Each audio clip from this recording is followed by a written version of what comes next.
ঢাকা বিশ্ববিদ্যালয়ের রাজু ভাস্কর্যের সামনে কণ্ঠে পরিবেশন করেছে শিক্ষার্থীরা, যেখানে অংশ নেন ছাত্রদল, গণতান্ত্রিক ছাত্র সংসদ সহ কয়েকটি ছাত্র সংগঠনের নেতাকর্মীরা। সোমবার সন্ধ্যায় ঢাকা বিশ্ববিদ্যালয়ের রাজু ভাস্কর্যের সামনে সমবেত কণ্ঠে জাতীয় সঙ্গীত পরিবেশন শেষে শিক্ষার্থীরা বলেছেন যে যারা জাতীয় সঙ্গীতের অবমাননা করবে তাদের ঠাঁই এই বাংলাদেশে হবে না। জাতীয় পতাকা এবং জাতীয় সঙ্গীতে আঘাত মানে আমাদের ইতিহাস এবং অস্তিত্বে আঘাত। যারা এই অবমাননা করেছে তাদের চিহ্নিত করে শাস্তির আওতায় আনার দাবি জানিয়েছেন এই সময় শিক্ষার্থীরা।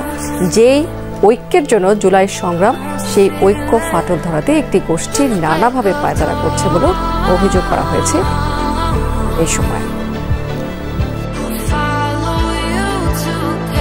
আমরা এটা কোনো ব্যক্তির কোনো রবীন্দ্রনাথের গান হিসেবে দেখতেছি না, এটা আমাদের মুক্তিযুদ্ধ চেতনা, এটা আমাদের জাতীয় চেতনা, জাতীয় সঙ্গীত আমাদের সার্বভৌমত্বের বিষয়। ৭১-এর গণহত্যাকারী এবং ২৪-এর গণহত্যাকারী, কোনো গণহত্যাকারীর প্রশ্নেই কোনো ছাড় নেই। আওয়ামী লীগ নিষিদ্ধকরণের যে আন্দোলন, সেটাকে পুঁজি করে একটা উগ্রপন্থা রাজনীতির প্রতিষ্ঠা করার এখানে চেষ্টা করা হয়েছে। আগামীর বাংলাদেশ তৈরির রাজনীতি হবে। আগামী বাংলাদেশকে রাজনীতি করতে হলে ৭১-কে ২৪-কে ২টাকে ধারণ করে রাজনীতি করতে হবে।